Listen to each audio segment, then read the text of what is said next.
Welcome back, all you die-hard ballistic nerds that actually want the truth instead of what people just repeat hearsay anymore. Dan the Wolfman, catchjitsu.com. Go to my website, thecombatsystem.com. Watch me sparring all kinds of pro MMA fighters. Watch me shooting John Wick Ain't Jack video, John Wick Ain't Jack. Anyway, guys, we're getting in a 9mm versus 45 part 4.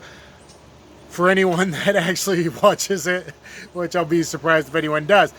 But if you really want to know all the data, I'm just showing you a third data point that backs up everything I said in part 1 and part 3, both from Federal Vista about HST, real world, real gel, real scientific, real FBI testing, and part 3, Hornady, critical duty versus critical defense, as well as comparing to 22, 32 ACP, 38 plus P to give you a reference point of how good 9mm and 45 is, especially 45, compared to smaller calibers in real gel. And we discussed in the earlier ones how clear ballistics makes you think little pew-pew calibers, little pocket pistol calibers are far better than they really are. Is some gun better than no gun?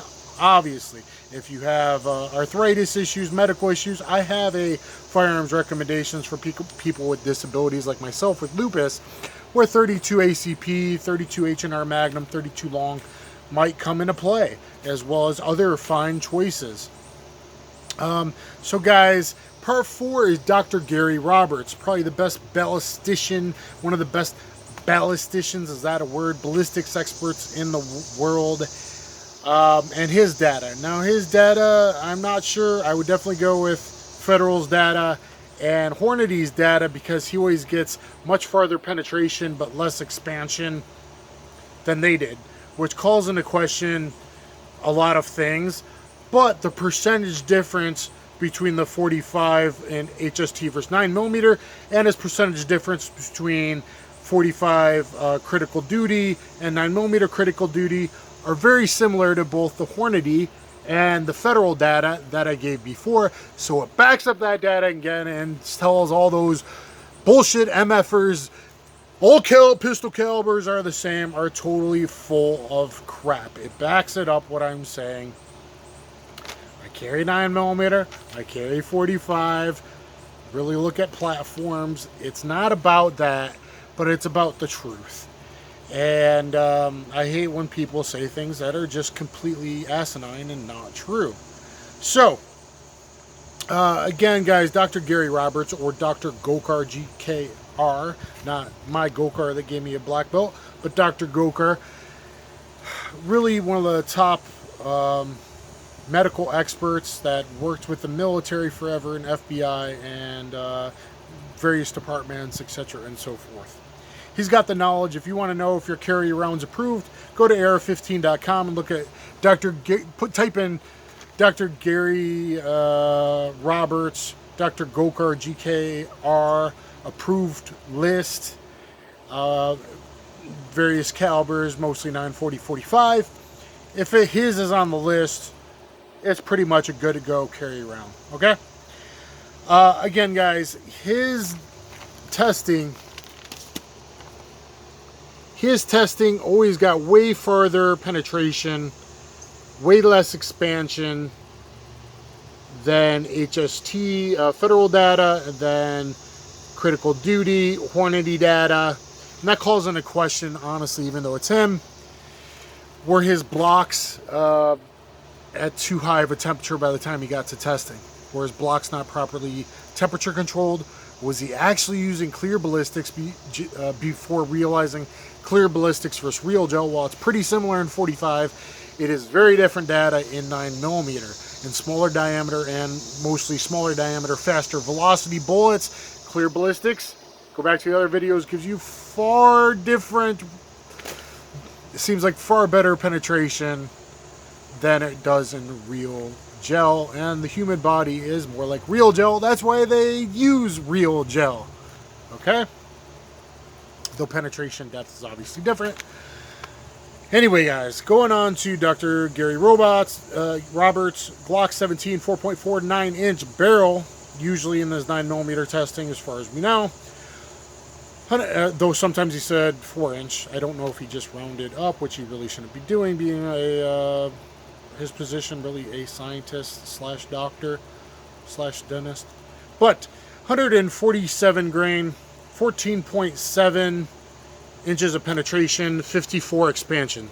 So when you look at his data actually looks very similar to Lucky Gunner or Ammo to Go's clear gel data more than it does real gel, so I do question it. But guys, it's a backup point because we look at the percentage difference between 45 and 9 millimeter, and it's very similar to what I've given you before, so it backs up what I'm saying yet again. 147 grain HST, 14.7 inch penetration, 54 expansion. That's far more penetration, less expansion than Federal's data. 3.366 tissue crush.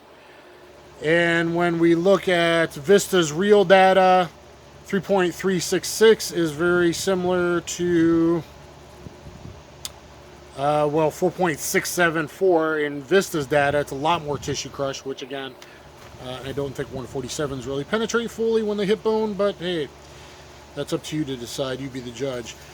147 in Lucky Gunner's data, 15.2 penetration, 61 expansion. That's more similar. We get more tissue crush in Lucky Gunner's data as well. So, he's got an outlier here that I really wouldn't trust unless I see a lot more data on it. I mean, this makes me go, hey, 147 plus P, that's pretty good stuff. 147 plus P, 16.3 penetration, 59 expansion. That's like, wow, 4.456 tissue crush, but I like that penetration number. Again, is this a too hot of a block, or is this clear gel, or what? It makes me interested. I would like to see other data on 147 plus P HST, especially from a Glock 17 long 4.49 inch barrel, not a 3.5 inch or less barrel. Talked about that in part 2. But it does make you wonder. 230 plus P HST, 14.5 penetration, 0.76 expansion, a whopping 6.577 tissue crush.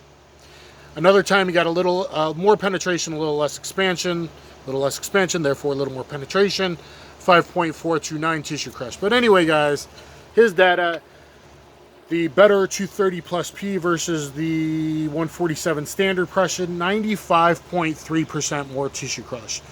Depending on which rounds we compare, it could be 47, it could be 61.2% more, but more is more, and 50% more to 100% more to, 1.95 times more is a lot more. That's a lot more. That's enough to make a difference when that bigger hole destroys a lot more tissue, causes a lot more bleeding, and doesn't seal as easily as a smaller diameter hole, which is what really happens in the body. It's pretty resilient, people, so there is a difference.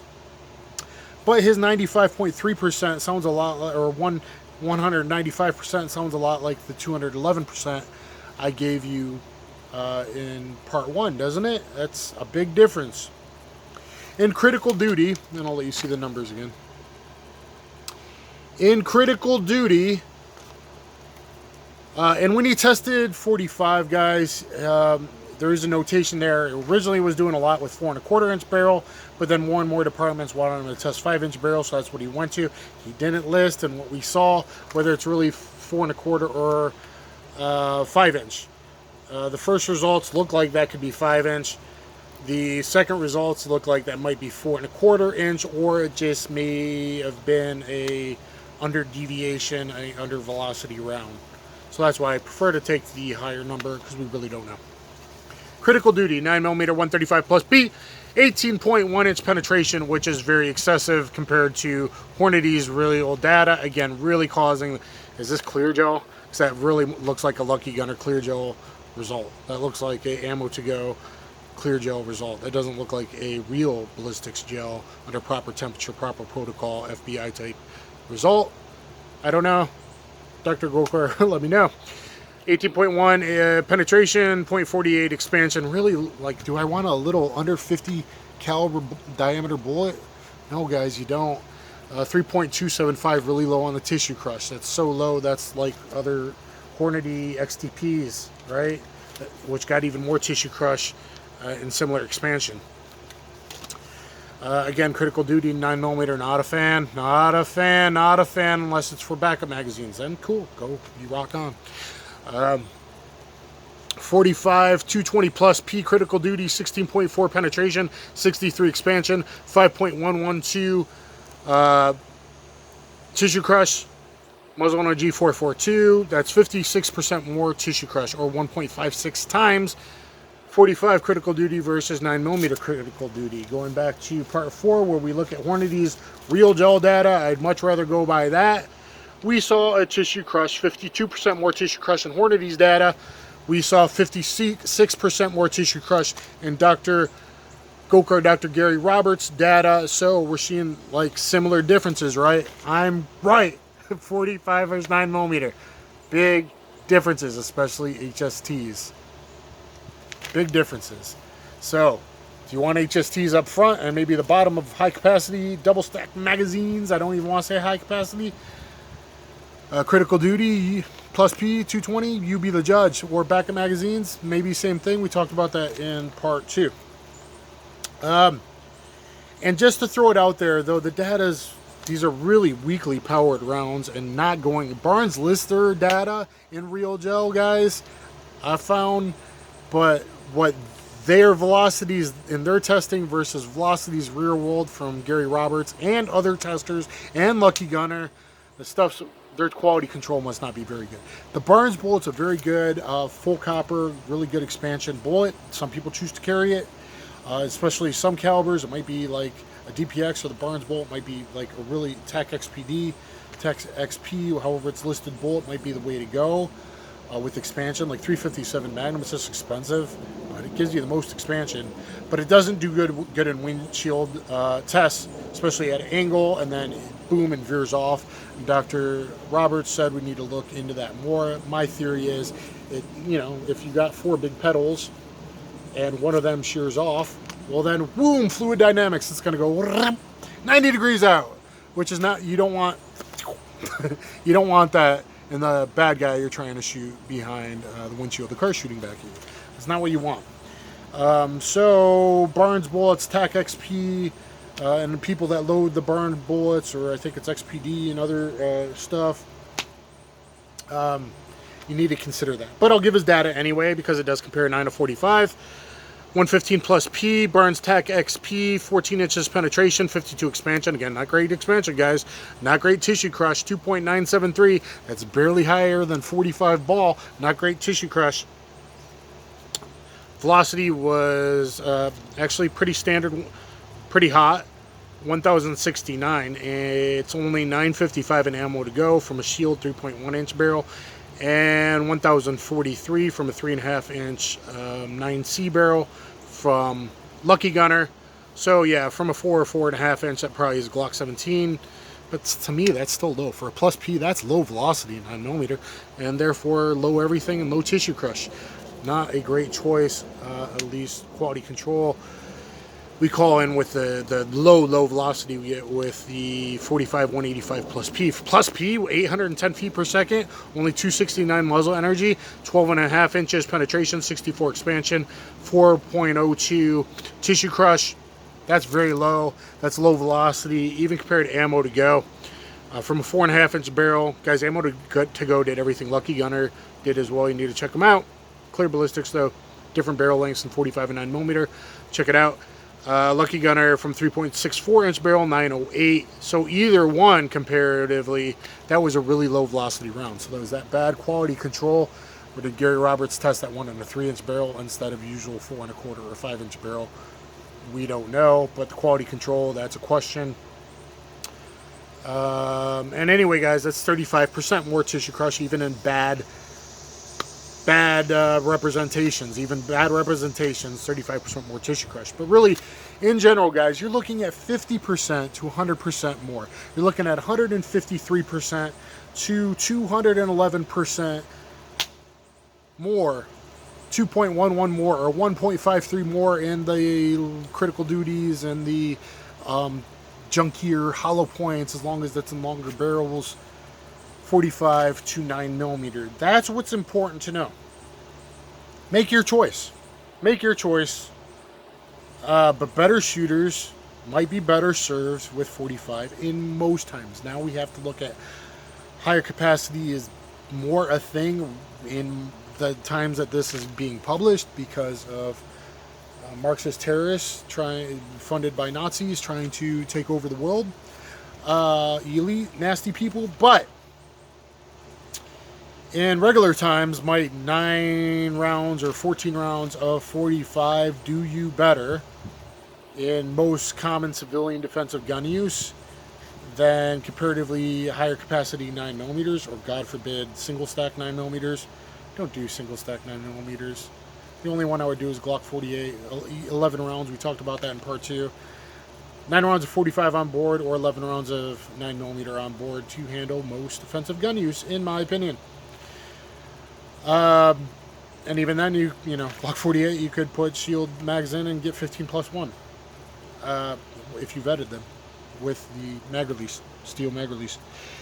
I digress, but most better shooters might be better served with 45. So modern people, they're just as good, because I heard they're just as good, because FBI did critical duty. Like, you know, FBI is out of whack if they're doing 9mm critical duty, okay? You know that things like pansy-ass hires and hires of other genders that mathematically, not what they want, don't have upper body mass muscle comparatively on averages. I'm not talking about Olympic athletes. I'm not talking about Ronda Rousey, Miesha Tate, okay, Amanda Nunes. I'm talking about on average don't have as much upper body muscle mass. Does that matter in recoil control? Technique trumps all, but yeah, I can handle more recoil because I'm a 240-pound foreign pro fighter that's got these 18 and 3/4 inch guns. And I mean, mass matters, mass in the arm matters, mass of the round matters, but I've actually looked at Chuck Hawks, look at 45 versus 9mm. Is there more recoil? Yes. Is it a lot? No. 40 is not only a lot of snap, guys, but it's destabilized from right to left, and I've watched multiple people doing tests comparing 9 to 40, 45, and I watch it in slow-mo, and also have seen ransom rest tests. So 40 might not be the best choice, but was going to 40 to 9 the best choice when maybe they should have went from 40 to back to 45?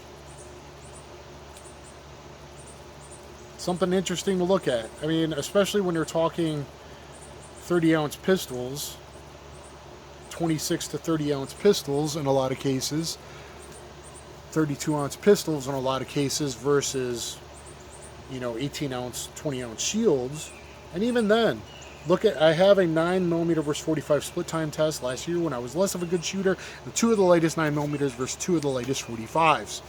So this is the real data, and definitely go by what the best we got is the HST and Gold Dot Federal Vista data.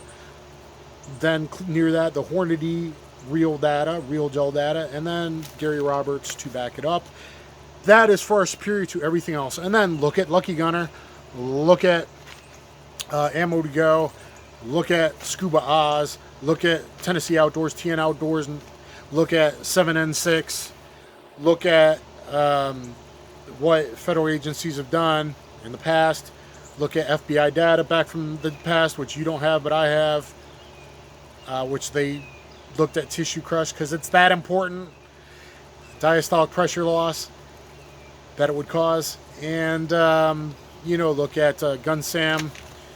He's figured out a pretty good method that's pretty reliable comparatively. But again, stuff like water tests and clear gel, smaller diameter, higher velocity, does better than it really does in real gel. And that's what's important to know when everyone hops on the, I'm just going to blast away my 9mm. Yeah, in platforms. I carry a 92 sometimes. I carry a 320 sometimes. Absolutely. Depending on where I'm going, what time of day, or what I feel like. But I also make proper ammo choices based on proper barrel lengths. And does 9mm from a 4.5 to 5 inch barrel do a heck of a lot better than a 3 inch barrel? Yes, it does. Does 9mm do pretty good under 3.5 inches as long as you choose 124 plus PHST? Pretty good. Pocket pistol, backup, what you need? Yeah. with proper ammo selection. 45 barrel length's even more important. A lot of stuff we talked about part 2. 4 1/4 to 5 inch does pretty good, even those cheap Winchester hollow points, as we've seen in Paul Harrell's videos. Does it do pretty good? Less than that, definitely less than 3 1/2 inch. Well, all I see so far that does good is HST or critical defense, and I'm not a big fan of critical defense. But we talked about that in part 3. So guys, you now have the data, the real data, not what the guy at the gun store said, not what all the hearsay said. Everyone just started repeating hearsay, and they didn't even look at the FBI report. Read the FBI report. They didn't even look at the FBI report, right? They have no idea what the hell they're talking about. It's just hearsay that's bad hearsay, because it's not based on real gel data. It's not based on real gel data. And if you're a shitty shooter, stick with 9mm. Maybe get a...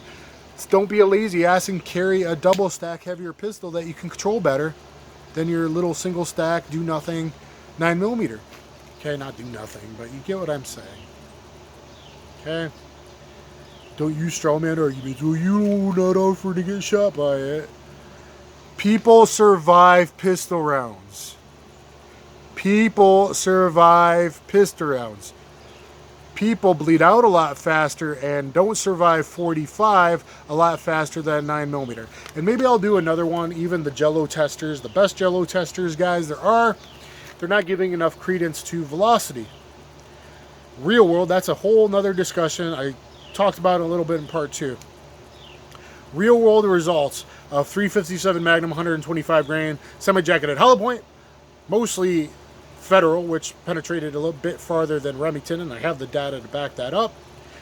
Why were those so good in 3-4 inch barrels? Probably 4 inch barrels on average, but even good in a 3 inch barrel, as we talked about in other videos. And then 357 SIG, 125 grain gold dots, especially. Why everyone's happy with those that has ever used them. And why did 9BPLE, Illinois State Police, Border Patrol, that really got them to make it. Border Patrol, big agency. And even near me, DeKalb County, 2006. 11 out of 12 bad guys dirt napped with 9BPLE. You don't know how many times they were shot, unfortunately, or what layer of clothing, or what time it was. But 9BPLE does really good. Now, all the testers act like velocity doesn't matter.